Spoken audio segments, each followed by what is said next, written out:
The sample was dying in her hands, and Thessaly Vaughan could not explain why.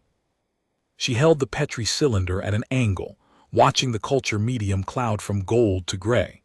46 hours of careful cultivation, a cell line drawn from the organic residue recovered at the edge of the quarantine perimeter, and now the cells were lysing without cause. No contaminant, no temperature deviation, no enzymatic cascade she could identify with the analyzer humming at her elbow. The cells had simply decided to stop being alive.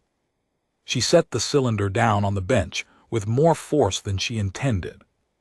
The clink carried through the sterile quiet of Lab 7, and Senior Surveyor Dreth Collin looked up from the far console, his four-lobed cranial ridge furrowing with the expression that meant he was deciding whether to be concerned or annoyed. "Another failure?" he asked. "Another collapse," Thessaly corrected.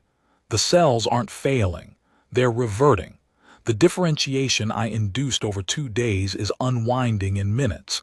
It's as if they remember what they were and refuse to be anything else." Collin turned back to his display. "The Admiralty wants a preliminary biological classification by the time we reach the contact perimeter. 21 hours. Whatever that residue is, it needs a name and a threat index." "It needs more than a name. It needs a new category." He didn't answer. Collin was Vethani biological intelligence, which meant he understood biology only in terms of what could be weaponized or defended against. Thessaly was something rarer aboard a military survey convoy, an actual xenobiologist, borrowed from the Collegium at Adrasar for this single deployment because the Admiralty's own biologists had looked at the initial spectral data and refused the assignment.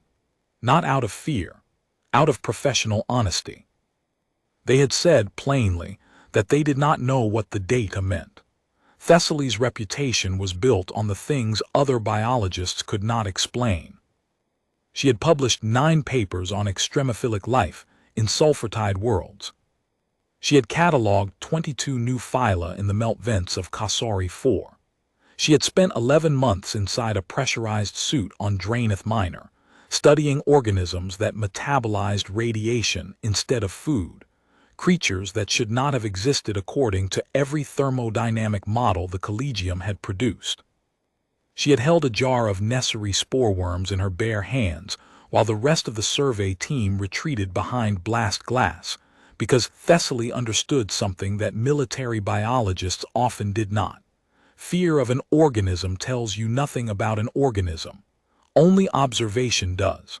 Only patience. Nothing in her career had prepared her for what sat in the cylinder on her bench. Lab 7 was the smallest of the survey vessel's 3 biological workspaces, tucked behind the secondary cargo hold on Deck 4, humming with the constant low vibration of the ship's reactor 2 decks below.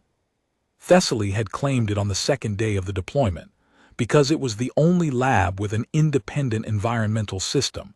She could adjust temperature, humidity, and atmosphere without affecting the rest of the vessel.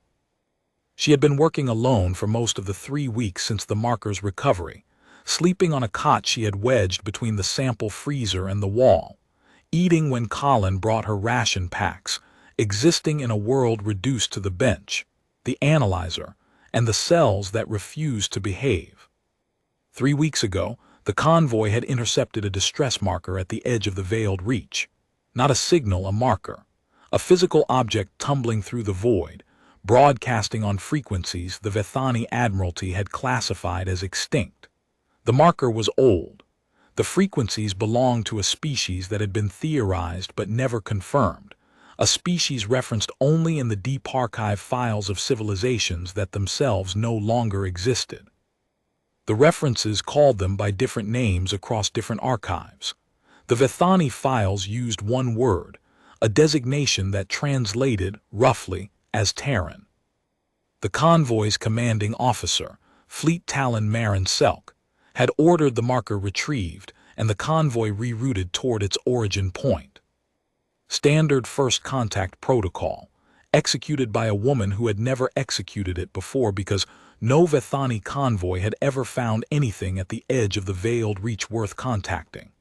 Thessaly had been assigned to analyze the organic residue found on the marker's surface, a thin film of biological material that should have been dead after centuries in vacuum, but was not. It was warm to spectral analysis. It responded to light. When she had shown a focused beam on the sample, the cells had oriented toward the source like flowers tracking a sun. And when she had tried to culture it, the cells had grown with a speed and complexity that made no biological sense, organizing themselves into structures that resembled neural tissue, then vascular networks, then something she had no word for, before collapsing back to an undifferentiated state and starting again. She had watched the cycle 4 times now: growth, organization, collapse, reset, as if the cells were searching for a shape they could not find, trying to build a house without a blueprint, producing walls and rooms and corridors that looked almost right before crumbling and beginning fresh. The third cycle had been the most unsettling. At hour 6, the cultured cells had organized into a sheet of tissue roughly 4 centimeters across that contracted rhythmically, at a rate of once every 4.7 seconds, for 22 minutes before collapsing. Thessaly had measured the interval. She had measured it again. She had then cross-referenced it against every known biological rhythm in the Collegium's database. Nothing matched. The contraction rate was too slow for a cardiac cycle, too fast for peristalsis, and too regular for random neural firing. It was something specific, something deliberate, something the cells remembered from wherever they had come from. A rhythm, a purpose, a ghost of a function they could not perform without the rest of the system they belonged to. Thessaly pulled up the spectral log from the first successful culture, the one that had lasted 9 hours before reverting. She scrolled through the metabolic readings. Glucose uptake far beyond any scale she had calibrated for. Oxygen consumption patterns that suggested not 1 but 3 simultaneous respiratory pathways, each operating at a different efficiency level, as if the cells could breathe 3 ways at once and choose the most efficient depending on conditions. A protein expression profile that changed every 40 minutes, each iteration more complex than the last, as if the cells were teaching themselves new chemistry in real time, refining their own biochemistry through trial and error at a speed that would take an evolutionary process millions of years. She had flagged the readings for Colin 18 hours ago. He had forwarded them to Fleet Talon Selk without comment. No response had come back. Thessaly had learned, in 3 weeks aboard a military vessel, that no response from the commanding officer meant the commanding officer was thinking, and a thinking Fleet Talon was either the best or the worst thing that could happen. "Colin," she said, keeping her voice level, "what does the Admiralty actually know about the Terrans? What the deep archives say?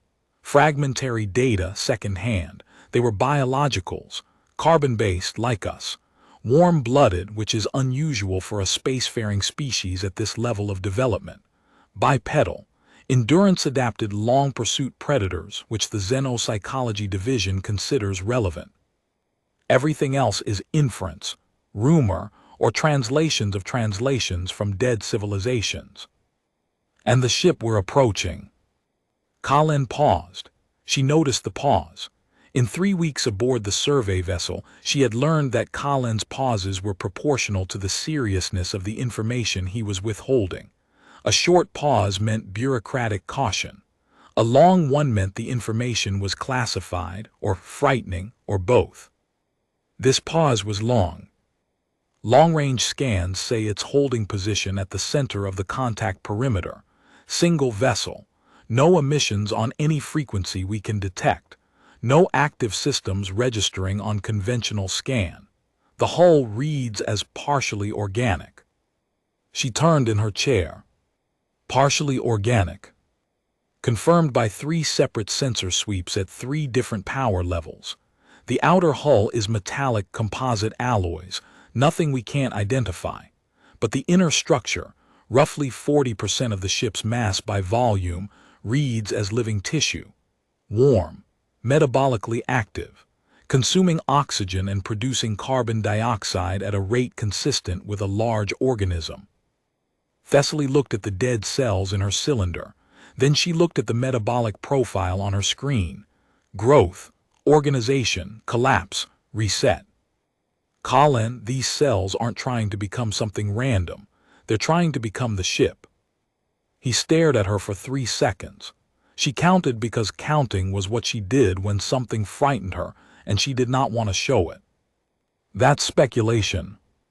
It's the only model that fits.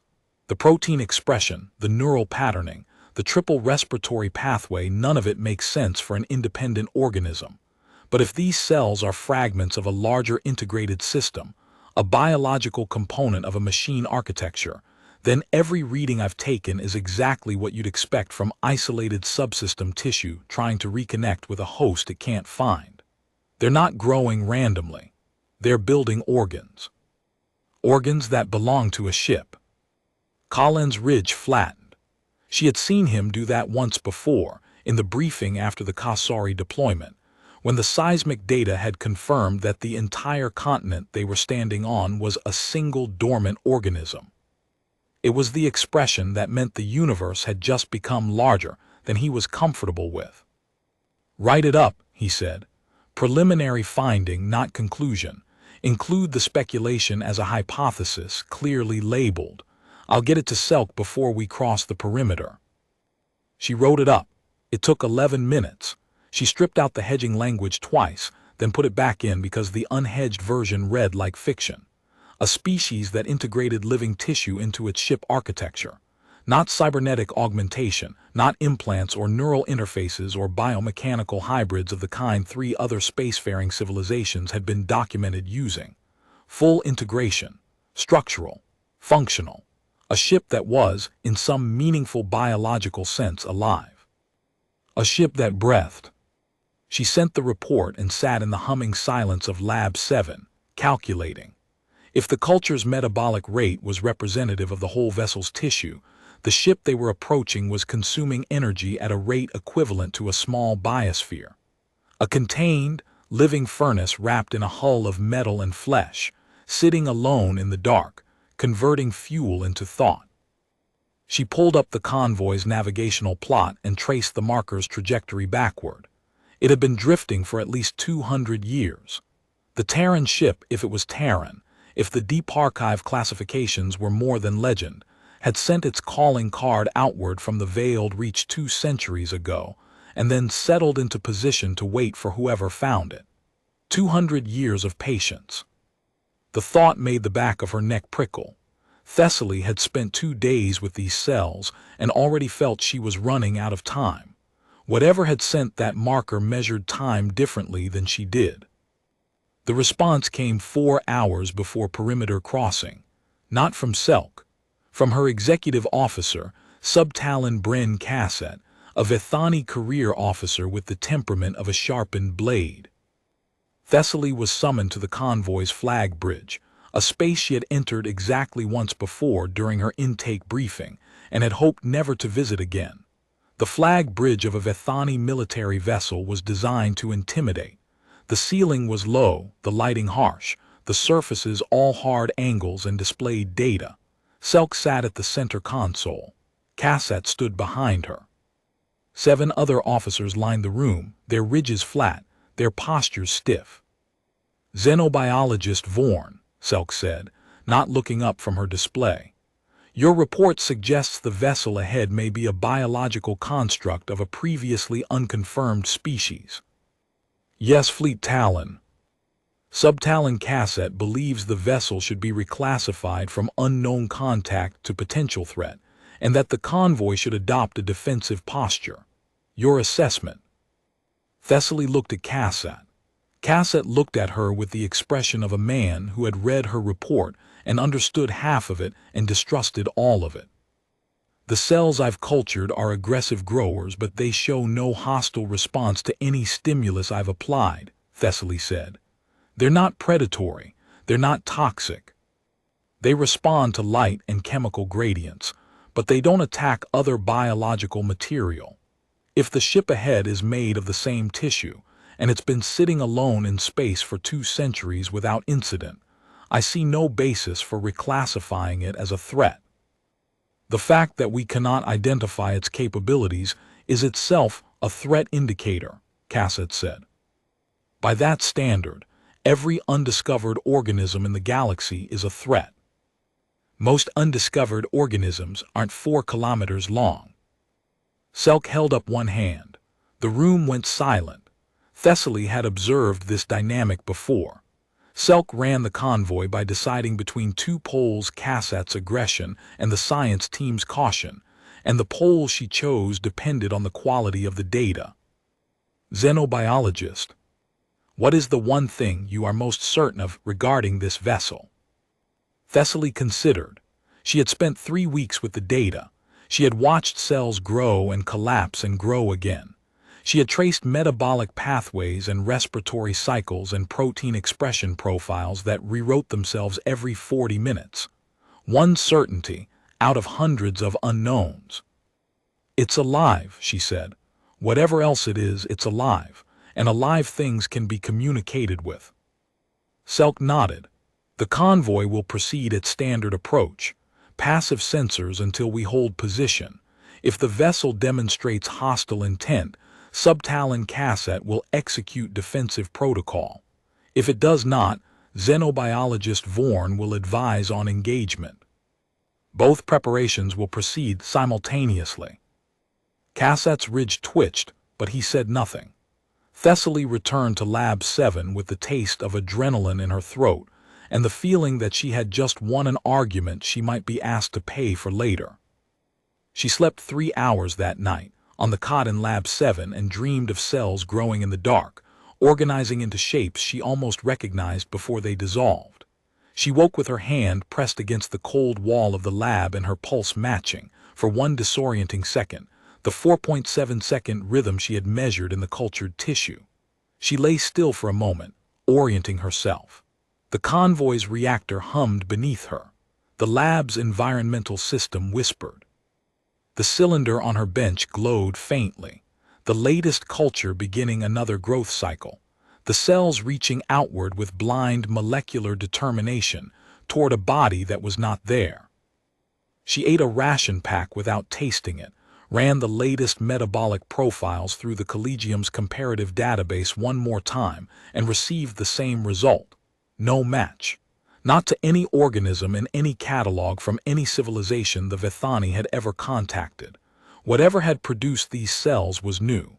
Not new to the veiled reach. New to biology itself. 10 hours after the flag bridge briefing, she found out what the ship looked like. The contact perimeter was a sphere of space 1 light hour in radius, centered on the coordinates the marker's trajectory traced back to. Fleet Talon Selk brought the convoy across the boundary at standard approach speed, 12 ships in defensive formation. The survey vessel Thessaly was aboard, positioned at the center, flanked by 4 escort frigates and backed by the convoy's 2 dedicated warships. The Vithani did not approach unknowns carelessly. The veiled reach was uncharted, unclaimed, and according to every record in the deep archives, empty. The kind of empty that made senior officers check their weapons twice before crossing a threshold. Thessaly stood at the observation gallery viewport and felt the convoy decelerate, the subtle shift in gravity as the engines throttled back, the entire formation bleeding velocity in synchronized precision.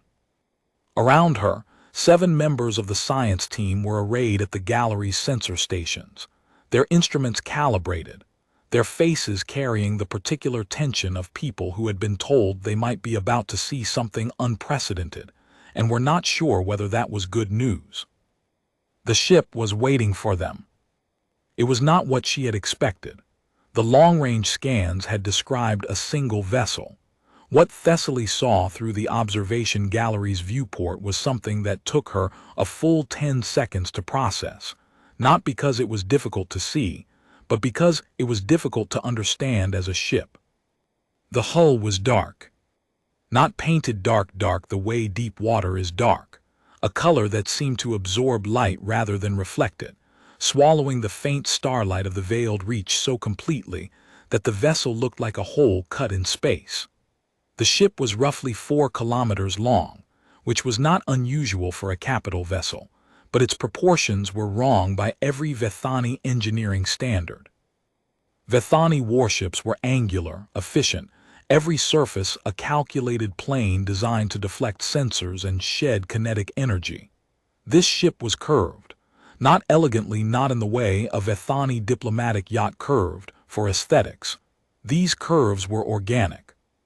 The hull swept and folded in shapes that reminded Thessaly of cartilage, of bone, of the branching architecture of a respiratory tree she had dissected in comparative anatomy at the Collegium.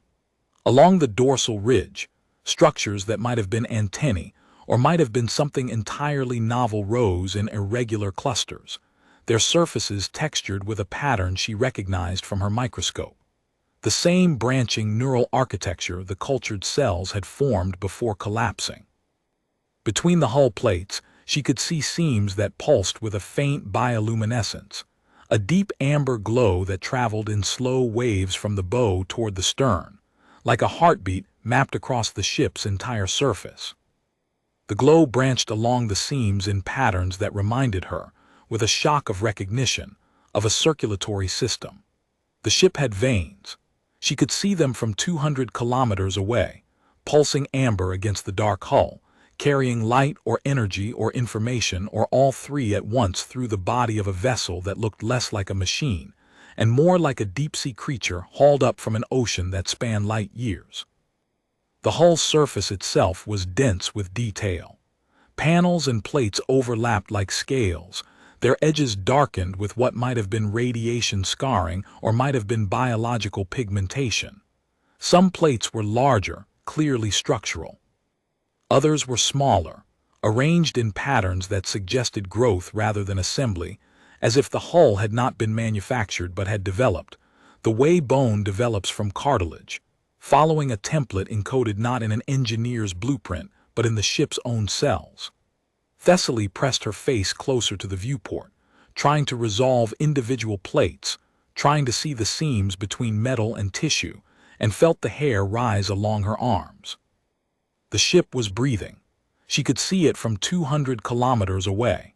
A rhythmic expansion and contraction of the hull plates along the midsection, barely perceptible at this distance, but confirmed by the sensor overlay on the gallery's display. The ship was inflating and deflating by fractions of a meter, cycling with a regularity that her biologist's brain identified as respiration before her conscious mind had finished processing what she was looking at. "The hull is alive," she said to no one, to the viewport, to the shape in the dark. Colin was beside her. She had not heard him approach. "Selk has ordered the convoy to hold at 200 kilometers, no hails, passive sensors only." The bioluminescent pulse, is the sensor array reading that? Yes, regular interval 4.7 seconds. The analysis team is calling it a heartbeat. It's not a heartbeat. The interval is wrong for a cardiac cycle in any organism I've studied. It's closer to a respiratory rhythm, a diaphragmatic cycle, if the ship had a diaphragm.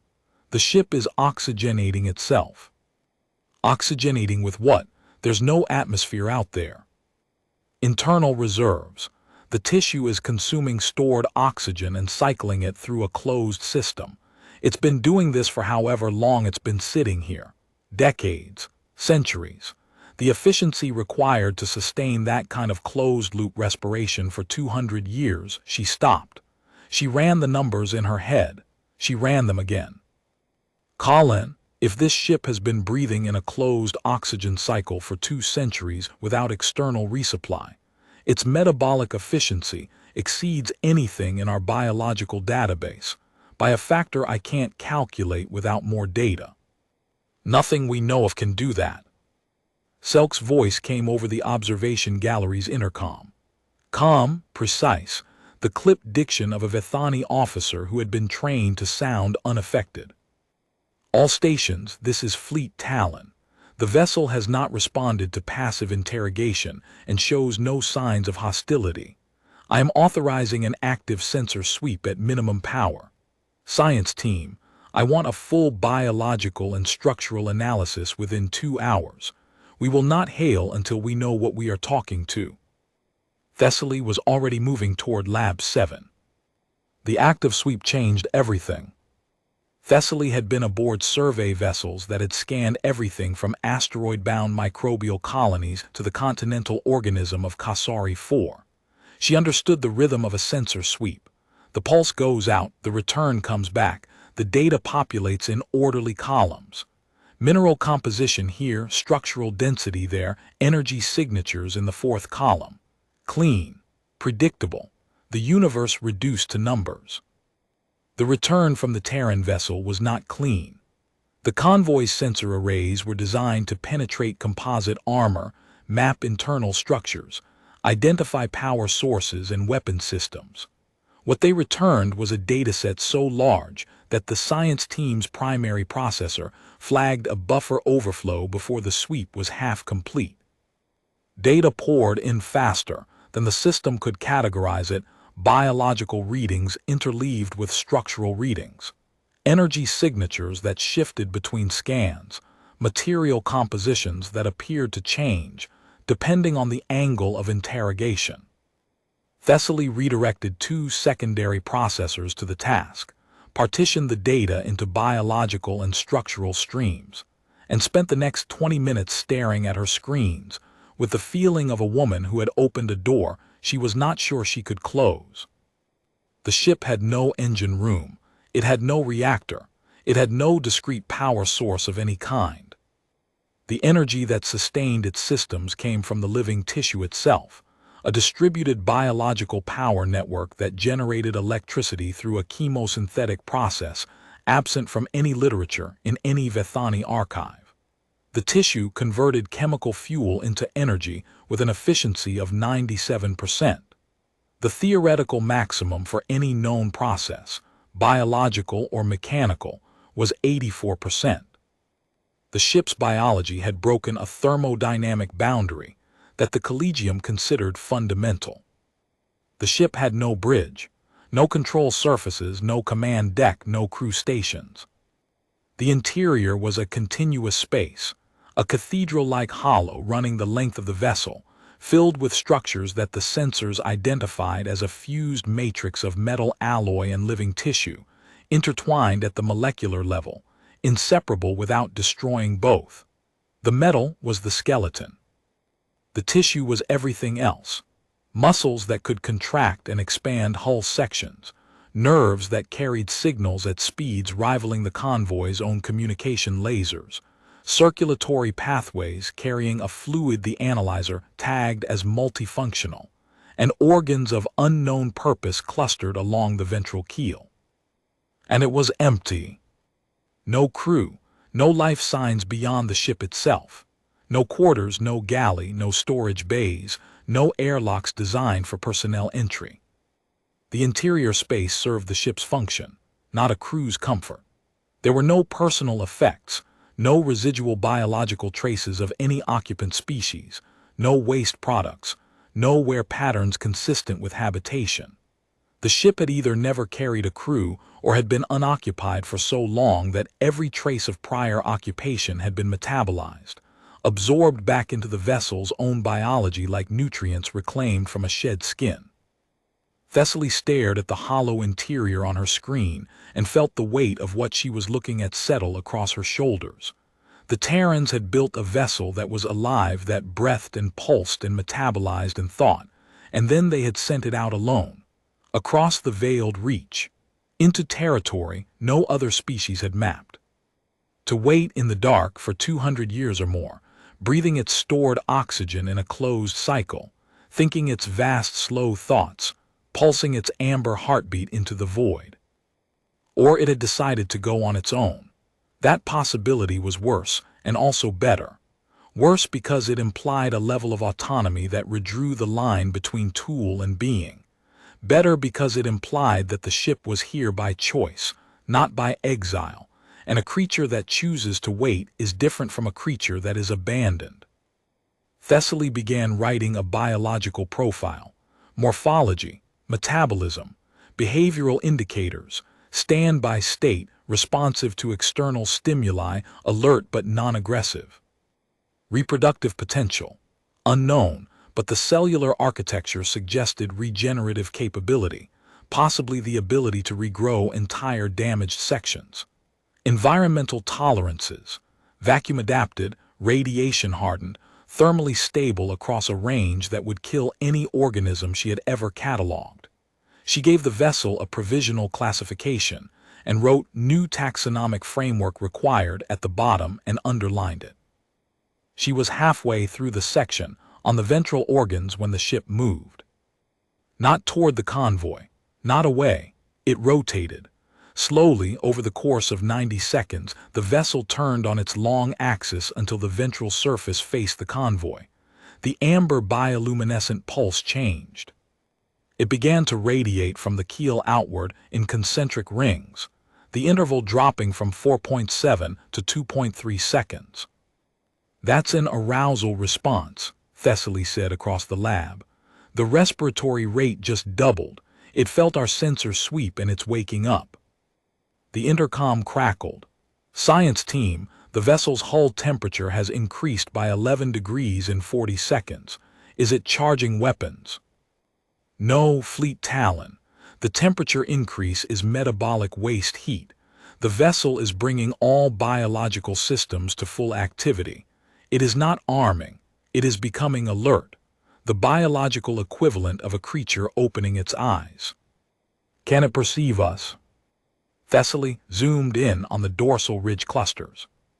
Millions of filaments, each tipped with photosensitive structures that detected electromagnetic radiation across a spectrum far wider than Vethani sensor technology could generate. "Yes, better than we can perceive it. And Fleet Talon, our active sensor sweep, is what triggered this response. We started this conversation." A single wave of amber light traveled the ship's full length and back, brighter than anything before, bright enough to illuminate the convoy's nearest escort in a wash of gold. Then the pulse settled into a new, faster rhythm. The ship had acknowledged them. For the next 90 minutes, Thessaly cataloged everything the sensors could reveal, while the convoy held position and Cassat's weapons officers sat at their consoles, with their hands hovering over controls they were not permitted to activate. The hull told a story of engineering so advanced it read as biology, or biology so refined it functioned as engineering. Trace elements, tungsten, molybdenum, iridium, had been integrated at the molecular level into cell membranes, giving the living material properties no natural organism possessed. The hull could absorb radar returns, bending electromagnetic energy around its surface the way a lens bends light, rendering the ship nearly invisible to conventional sensors when it chose to be. It could dissipate kinetic energy across its entire surface area, distributing the force of an impact so efficiently that a strike capable of punching through Vethani composite armor would be absorbed as a gentle flex across 100 square meters of living plate. It could seal breaches autonomously. The tissue at wound edges would proliferate and bridge the gap, growing new hull material the way a body grows new skin, faster than any repair crew could weld. And the propulsion. 3 of the 12 ventral organs were not organs of maintenance or computation but glands, each one a biological chemical plant containing compounds with energy densities consistent with high-thrust propellant chemistry. The ship did not have engines. The ship was its own engine. It metabolized fuel inside its own body, catalyzed the reaction in the glands, and expelled the products through biological vents in the hull plates, vents she could see on the scans, closed now, sealed shut by sphincter muscles the thickness of a Vethani shuttle, waiting to open when the ship decided to move. She compiled the data and understood with a clarity that sat cold in her chest that this was not a ship in any sense the Vethani Admiralty would recognize. It was a creature, engineered by a species that had decided, at some point in their history, that the distinction between machine and organism was artificial, and had erased it. They had built a vessel that could cross the space between stars under its own biological power, survive alone in vacuum for centuries on closed-loop metabolism, repair its own damage, think its own thoughts, and wait with a patience that no crude vessel, no matter how well supplied, could match. And then they had sent it to the edge of the veiled reach with a marker coded in its own cells, and they had told it, or it had decided to wait for whoever came. 200 years, alone, breathing in the dark, and when the strangers finally arrived, it had opened its body and let them walk inside. She added one final line to her compiled analysis, not a scientific conclusion. A personal observation, the kind the Collegium would have struck from a formal paper, but that she wrote anyway because it was true. This organism is not hostile. It is lonely. Fleet Talon Selk made the decision Thessaly had been dreading and hoping for in equal measure. "We're going aboard." The shuttle crossed the 200 kilometers in 12 minutes. Thessaly sat in the rear compartment with Colin, a 4-member security team led by a Marine named Tessic, and scanning equipment that filled every available storage rack. She had argued for a smaller team herself and Colin, no weapons, no armor, approaching the vessel as scientists rather than soldiers. Selk had argued for no biologist at all, preferring to send a remote probe. Cassett had argued for a torpedo spread. They had compromised on this. Thessaly would enter the vessel with military escort, perform a direct biological assessment, and report in real time via continuous helmet cam feed to the flag bridge. No touching without authorization. No deviating from the security team's established path. No more than 1 standard hour aboard. In the shuttle's rear compartment, Thessaly checked her field kit for the 3rd time. Sample collectors, portable analyzer, fluorescence emitter, spectrometer, sterile containers, gloves. The tools of a xenobiologist. Tools designed for studying organisms the size of a hand, organisms that could be contained and cataloged and filed. She was about to use them on something 4 kilometers long that could think faster than the computer she was carrying. She closed the kit and held it on her lap and watched the ship grow in the shuttle's forward camera. The shuttle pilot, a veteran named Terran who had flown survey missions for 16 years, reported what he saw in a voice that was almost, but not quite, steady. An opening had appeared in the hull that had not been visible on the long-range scans. A seam in the ventral plates had widened, the edges pulling apart the way living tissue parts, not mechanically, not with servos or hydraulics, but with the organic ease of a body making room for something it had decided to accept. The opening was not symmetrical. It was ragged at the edges, the plates folded back at slightly different angles, each one thick enough to see the cross-section of layered material. Metal on the outside, transitioning to tissue on the inside. The two materials blended in a gradient that made it impossible to say where the machine ended and the organism began. The cavity was large enough for the shuttle with meters to spare. Terran set them down on a surface that gave slightly under the landing gear, flexing, then firming, not the rigid thud of metal on metal, but the resilient yield of muscle bearing weight. Through the shuttle's hull sensors, Thessaly could feel the ship's respiratory vibration transmitted through the landing surface, steady and slow, as if the vessel were breathing beneath them the way the ground breathes above a deep geological vent. The airlock cycled, the environmental readout populated on her visor, interior atmosphere breathable, nitrogen-oxygen mix at a ratio nearly identical to the Vethani homeworld standard, humidity high enough to fog her visor for 3 seconds before the suit compensated, temperature 18 degrees warmer than the shuttle cabin. The atmosphere was not stale. It carried a scent faint, complex, biological, not decay. Something closer to the smell of a forest floor after rain, or the interior of a greenhouse, or the warm exhalation of a large animal at rest. The ship was breathing, and it smelled alive. Thessaly stepped out, and her boots sank a centimeter into the floor. It was not metal. It was tissue. Dense, fibrous, warm through her boot sole, shot through with vascular channels pulsing amber. She could feel the ship's 4.7-second respiratory vibration through the material, transmitted from the vessel's body into the bones of her feet. She was standing on something alive, and it knew she was there, because the bioluminescent channels within 5 meters of her position brightened as she watched. The interior was dark but not blind. Veins of amber light pulsed through every surface in time with the respiration, illuminating the cathedral space in rhythmic waves, so that the interior seemed to breathe along with the hull. The interior surface of the dorsal hull arched overhead at 30 or 40 meters, supported by branching structures that were part metal, part tissue, covered in photosensitive filaments. The ship could see inside itself. She was walking through the interior of a sensory organ. She walked forward. The light channels brightened ahead of her, dimming behind, as if the ship were unrolling a carpet of golden light for her to walk on. She stopped and the brightening stopped. She stepped left and the channels on the left responded instantly, the adjustment smooth and precise, tracking her position with a resolution that suggested the ship could distinguish her individual footsteps. She took 3 rapid steps and the lighting tracked each one without lag. "Real-time positional tracking," she murmured into her recorder. "Response time faster than I can measure with field equipment.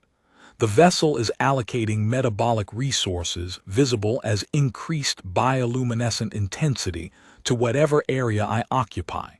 It is aware of my position to within centimeters." She walked a circle. The light followed. She stopped in the center and the illumination pooled around her like a spotlight, gentle and warm, casting no harsh shadows. The ship was not just tracking her. It was accommodating her, adjusting its internal environment to serve a visitor. The realization settled through her with a weight that had nothing to do with gravity. This organism had been alone for 2 centuries, and when strangers walked into its body, its response was not aggression, not defense, not even indifference. Its response was hospitality. She knelt and placed her palm on the floor, warm, the pulse strong and steady through bare skin. She pressed gently and the tissue yielded, then firmed a reflexive contraction like touching a muscle. She held still and the tissue relaxed, accepting the contact. Her field kit's contact sample came away cleanly, not torn, but offered, the surface separating at a precise depth that suggested deliberate release. The ship had given her a sample of itself. Under the portable analyzer, the cells matched the marker residue architecture perfectly. The triple respiratory pathway, the shifting protein profile, the neural patterning. But here, connected to the whole organism, the cells were stable. No cycling, no collapse, no desperate search for a shape, differentiated, specialized, functional. Each cell performing its designated role within a system that sustained and informed it. The marker's residue had been fragments trying to rebuild a body they remembered, isolated cells cycling through shapes, because they had been cut off from the organism that gave them purpose. Here was the body itself, complete, breathing, thinking, and the cells within it were at peace. The contrast between the desperate cycling she had watched in Lab 7 and the calm stability of the tissue beneath her hand was the biological equivalent of the difference between a lost child and a child at home. She moved deeper, taking samples at each distinct tissue zone. The security team flanked her, 4 Marines in full armor walking through the body of a living ship with their weapons raised, and their training screaming at them to identify threats in an environment where everything, the floor, the walls, the air itself, was the organism they had been told to watch for. Thessaly stopped at the entrance to the keel zone and held up her hand. The tissue here was different, denser. The bioluminescent channels ran thicker and brighter, the amber shifting toward a deeper gold that suggested higher metabolic activity. The large chambered organs the scan had identified were visible now, massive structures, each the size of a Vethani shuttle, their surfaces glistening with a thin layer of fluid, contracting in rhythmic cycles that she could feel through the floor as deep, slow thuds. Circulatory chambers. The ship's heart, distributed across a dozen points along the keel. She took a fluid sample from a rivulet running along the chamber wall. The fluid was warm, viscous, and glowed faint blue under UV light. The analyzer processed it for 4 minutes longer than any sample she had ever submitted and returned results that stopped her in her tracks. The circulatory fluid was performing gas exchange, nutrient transport, immune surveillance, and data transmission simultaneously. Each function was carried by different molecular components suspended in the same medium, working in parallel without interference. Every drop of fluid in the ship's body carried oxygen and information and antibodies and nutrients, all at once, in a feat of biochemical engineering that would have taken the Collegium a decade to understand, let alone replicate. The ship thought with its blood. She reported this to Selk in real time. The intercom was silent for 8 seconds. Then Selk asked a question that revealed she understood the implication. If the circulatory system carries data, does that mean the entire vessel is a sensor? Does it feel what its blood touches? Possibly Fleet Talon.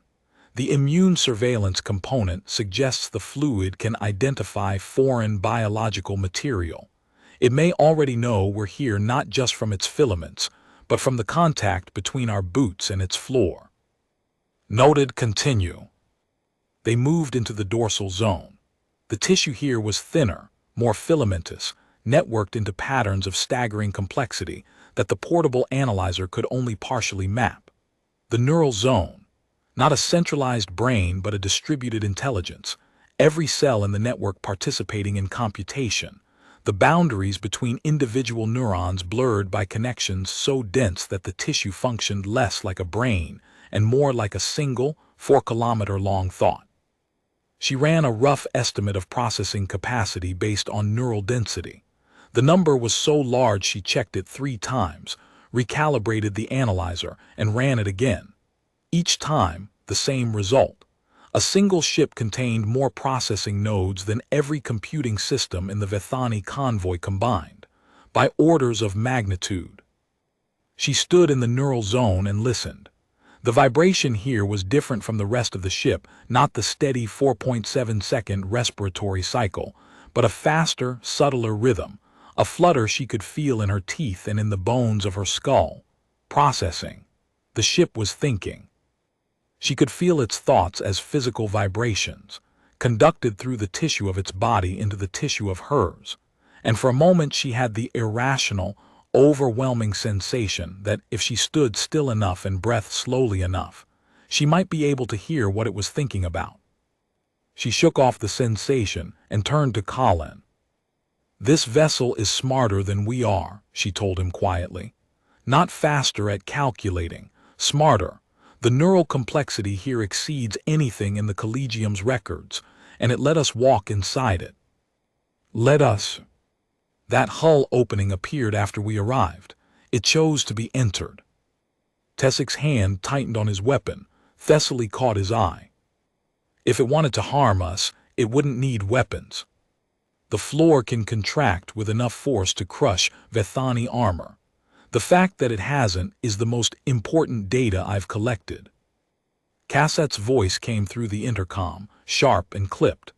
"Xenobiologist Vorn, Subtalon Cassett, I have weapons lock on the vessel from both escort warships. If at any point you believe you are in danger, say the word and we will extract you." Thessaly looked at the walls. The filaments were trembling with what she could only describe as a tension. The ship was listening to their communications. It could feel the electromagnetic frequencies of the intercom, and it was processing them. "Subtalon," she said carefully, "I want you to understand something. This vessel is aware of our communications.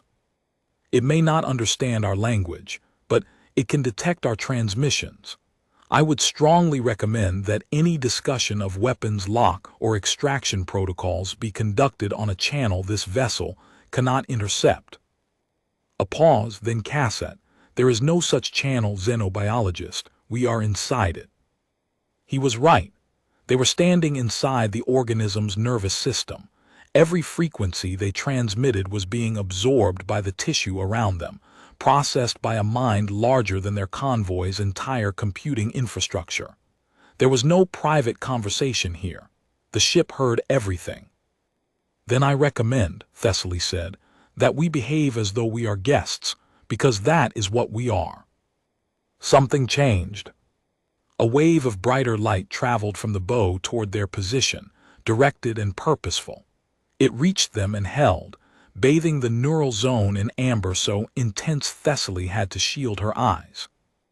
Then the filaments moved, not randomly, coordinated waves creating visual patterns across every surface, shapes emerging from the motion crude at first, then refining. A circle, a line, a grid, geometric primitives drawn in living tissue. "It's communicating," Thessaly said. She heard her own voice crack slightly on the word. 3 weeks of work, 3 weeks of staring at cells that cycled and collapsed, 3 weeks of writing reports that read like speculation, and feeling the Admiralty's skepticism through every unanswered communique. And now the organism she had been studying from fragments was speaking to her through its own nervous system. A living canvas the size of a concert hall drawing pictures in tissue and light. She steadied her hands, she breathed, she watched. The circle became 2 circles, one larger, one smaller, with precise distance between them. The grid became a coordinate system. The ship was building a map. The larger circle was the convoy. The smaller was the Terran vessel, their relative positions in space rendered with cartographic accuracy. A third element, an organic branching shape appearing between them, connected by a pulsing line. The marker, the thing that had brought them together. The convoy circle expanded, subdividing into 12 distinct shapes arrayed in the fleet's exact formation, each proportioned to its vessel class. The ship had analyzed the convoy's composition, formation geometry, and class distribution. Complete tactical awareness displayed openly. Tessic raised his weapon. Thessaly pushed the barrel down. "It's showing us comprehension, not threat. If it wanted to intimidate, it would show capability. This is transparency." Selk's voice through Tessic's helmet relay. "Continue observation. Xenobiologist, can you elicit further communication?" "I recommend we let it finish, Fleet Talon. It's establishing context." The display made its final addition. From behind the Terran vessel's representation, from the direction of the deep-veiled reach, more shapes appeared. Not 1, not 12. Thessaly counted. She lost track at 40. The shapes kept emerging, each pulsing with its own amber rhythm, each alive. 50, 60, 70. They filled every surface of the neural zone, walls, ceiling, floor, a fleet of organic vessels arranged in a formation so vast the display zoomed out to accommodate it, and still the shapes multiplied. 93. The count stopped there. The formation faded at its trailing edge rather than ending cleanly, implying more beyond the display's range. 93 vessels, each like the one she stood inside. 4 kilometers of breathing hull, distributed intelligence, engineered biology. A fleet of living ships. Thessaly's mind performed the calculation automatically. 93 vessels, each with a distributed nervous system exceeding the convoy's computing power, each with hull material harder than Vethani armor, each capable of self-propulsion through biological chemistry, each having waited in the dark for 2 centuries or more.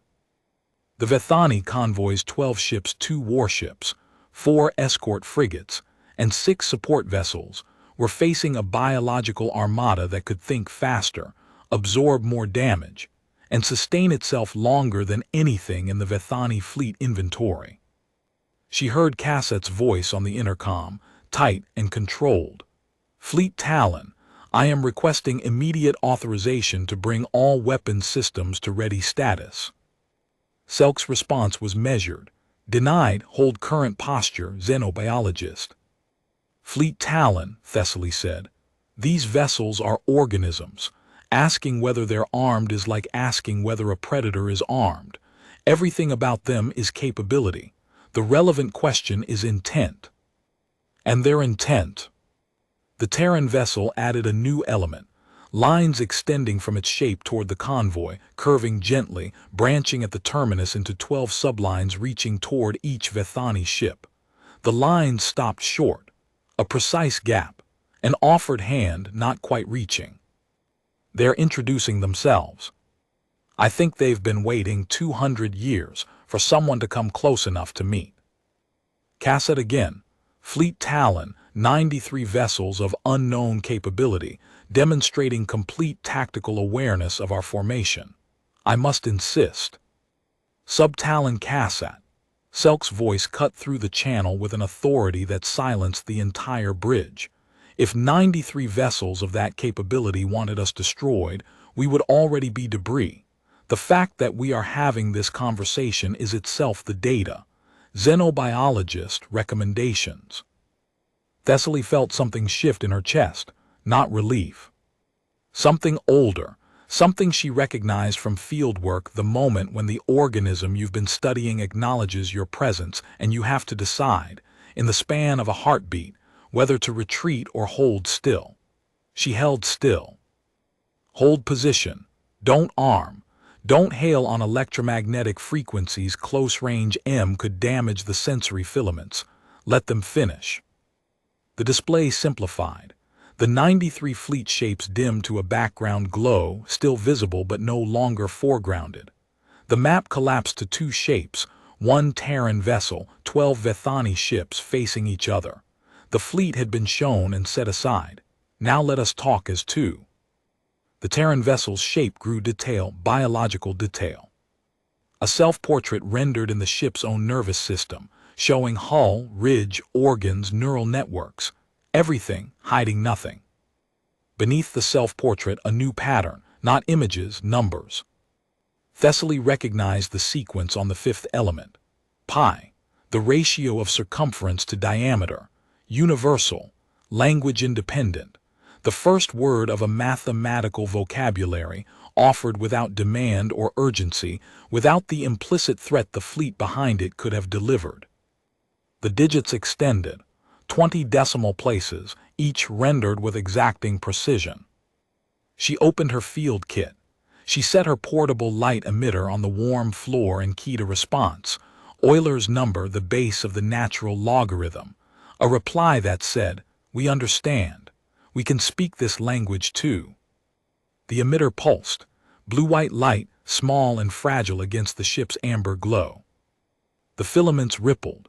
A cascade of activity traveled every surface. Then the ship replicated her sequence perfectly, playing it back in amber at a scale that filled the chamber and extended down every corridor. The number carried through the vessel's nervous system until the entire 4-kilometer hull pulsed with her answer. Then the ship combined both sequences. Pi and Euler's constant woven together, Euler's identity. The equation connecting the 5 fundamental mathematical constants, rendered in living light by an intelligence proving it could take 2 inputs and produce meaningful synthesis. Not mimicry, comprehension. Thessaly sat down on the breathing floor.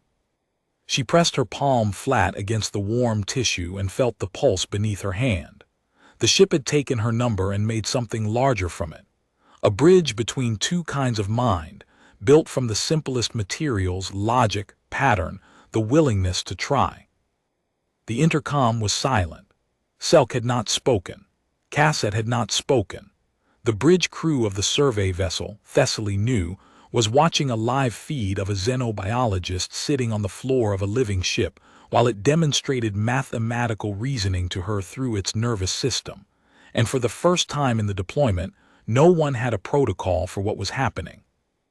Tessic, the security team leader, had lowered his weapon. His hands were shaking slightly, not from fear, Thessaly realized, from awe. The Marine had been trained to face hostile organisms, hostile terrain, hostile atmospheres. He had not been trained for this for beauty. "Xenobiologist," he said quietly, "is it going to do more?" "I think so." Then the ship did something else. The display cleared and rebuilt slowly, with the deliberateness of a teacher constructing a lesson. It showed its own self-portrait again.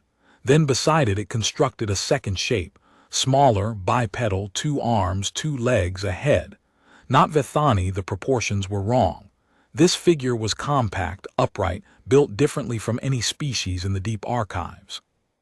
A Terran, the ship was showing them what its makers looked like. The figure was detailed. Thessaly could see musculature implied in the rendering, a skeletal structure, a head with forward-facing eyes, predator placement. The ship drew the figure with the same care it had drawn its own self-portrait, and then it placed the figure inside the self-portrait, nestled into the ship's own body in a specific location that the structural scan had identified as one of the ventral organ clusters. The Terran figure was not aboard the ship. The Terran figure was part of the ship, integrated. The organ cluster was not a machine component. It was a berth, a cradle, a place where the biological organism that built this vessel could connect with it, merge with it, become part of its nervous system and its metabolism and its thought. The ship was not unmanned. It was unoccupied. Built for a crew that was not present. The architecture was there, the connection points, the integration cradles, the biological interfaces that would allow a Terran body to join the ship's body and think with it and breathe with it and become, together, something neither could be alone. But the cradles were empty. The ship had come alone. "Where are they?" Thessaly whispered. The display held the image, the ship, the figure inside it, the empty cradle. Then the figure faded slowly and the ship remained and the cradle remained and the emptiness inside the cradle was the answer. The Terrans were not here. The ship had come without them. Whether by choice or by loss, the ship did not say. It showed the absence and let the silence speak. Colin stood beside her. She could hear his breathing, faster than usual, his ridge fully smooth, the Vethani equivalent of wide eyes. Behind them, Tessic and his 3 Marines had formed a loose perimeter, but their weapons were lowered and their visors were up. They were watching the display the way people watch something they know they will remember for the rest of their lives. "Fleet Talon," Thessaly said into the intercom. "The vessel is showing us that it was designed to carry a Terran crew through biological integration, a symbiotic merger between organism and ship. But the integration points are empty. The ship is here alone. It has been here alone for a very long time." Selk's voice, quieter than Thessaly had ever heard it. "Is it mourning them?" The question hit Thessaly somewhere below the ribs. She looked at the empty cradle rendered in filament light and considered it. Was the display an expression of loss, of longing, of a biological system showing the void where its other half should be? "I don't know," she said honestly, "but it chose to show us. Of everything it could have communicated, it showed us its emptiness. That is either grief or an invitation, or both." Thessaly felt Colin kneel beside her. His ridge was smooth. His hands were still. The ship added one final element to the display. It drew the small figure again, not the Terran this time. The proportions were different. 4-lobed cranial ridge, narrower build, longer limbs. It was drawing Thessaly, drawing her standing inside the ship's self-portrait in the same location the Terran figure had occupied. Not in the integration cradle standing beside it, separate, distinct, but present. Included. The ship had observed her closely enough to render her, and it had placed her inside its image of itself. It was not asking her to integrate. It was showing her that she could be part of the picture without becoming part of the machine. That contact did not require merger. That 2 forms of life could occupy the same space without one consuming the other. Thessaly's eyes burned. She realized she had not blinked in over a minute. The display was the most extraordinary thing she had ever seen in a career spent looking at extraordinary things, not because of its scale or its complexity, but because of what it meant. The ship had understood, through some process of observation and reasoning she could not begin to trace, that showing a stranger their own likeness inside your self-portrait was an act of inclusion. It had grasped the concept of welcome without language, without shared culture, without any frame of reference except the mathematics they had exchanged, and the 40 minutes it had spent watching her walk through its body with her palm pressed against its floor. Behind her, Tessic made a sound she had never heard a Vethani marine make, a low exhalation, almost a whisper. She glanced back. He was staring at the display with his helmet in his hands, his ridge smoothed flat, his weapon hanging forgotten at his side. "Sir," he said into his comms, addressing Cassette directly. "Recommend standing down, weapons lock on the vessel. This is not a hostile." Cassette did not respond for 6 seconds, then acknowledged. The display held, Thessaly in the ship in the dark, the fleet behind them, the convoy in front, and between all of it, the pulsing amber light of a nervous system vast enough to hold a thought that spanned 4 kilometers, patient enough to have waited 2 centuries in the void for this moment, generous enough to include a stranger in its image of itself. "What do we do now?" Colin asked.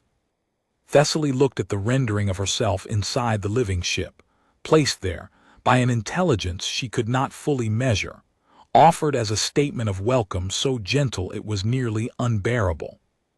"We learn," she said, "we learn what they are. And we let them learn what we are. And we see what comes of it when 2 kinds of life, separated by everything chemistry, distance, the entire width of the dark, decide to stand in the same room and try." She pressed the light emitter once more. A new sequence, not a number this time.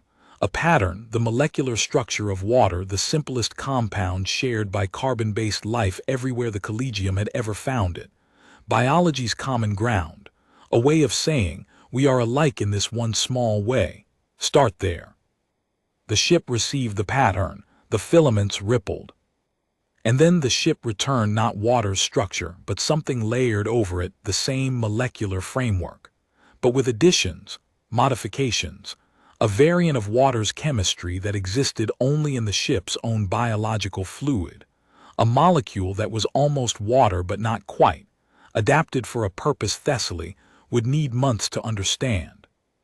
Almost the same, not quite. And in the gap between the two, in the space between what they shared and what they didn't, the real conversation could begin. The hour limit was approaching. Tessic checked his chronometer and looked at Thessaly. She looked at the walls of the neural zone, at the filament display still holding her likeness inside the ship's self-portrait, at the amber light pulsing through 4 kilometers of living tissue, and she understood something that no amount of additional time inside the vessel would have taught her. The ship was not going anywhere. It had waited 200 years. It would wait longer. The conversation did not need to be finished today. It needed to be started, and it had been started, and the starting was enough. She gathered her samples, 12 tissue specimens, 3 fluid samples, 14 hours of continuous spectral data from the portable analyzer, and the field notes she had dictated into her recorder in a voice she barely recognized as her own. She stood. The floor pulsed beneath her. She placed her palm flat against the wall of the neural zone one last time. The tissue was warm. The pulse was steady. The filaments around her hand brightened, a gentle intensification, as if the ship were pressing back. "We'll come back," she said, not knowing if the ship could understand words, knowing only that she needed to say it. The amber light in the neural zone dimmed slightly, not to darkness, but to the resting state she had observed on the sensors. The standby cycle. The ship was settling back into patience, resuming the 4.7-second rhythm it had maintained for 2 centuries. It could wait. It had already proven that. The shuttle lifted off from the warm floor and exited through the ventral seam, which closed behind them with the slow, organic ease of a wound healing. By the time the shuttle reached the convoy's perimeter, the seam was invisible.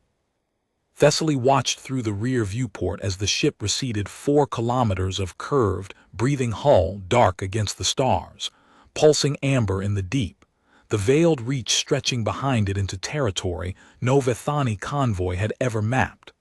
Somewhere back there, 93 sister vessels waited in their own standby rhythms, breathing in the dark. She turned to Colin. His ridge had returned to its normal configuration, but his eyes had changed.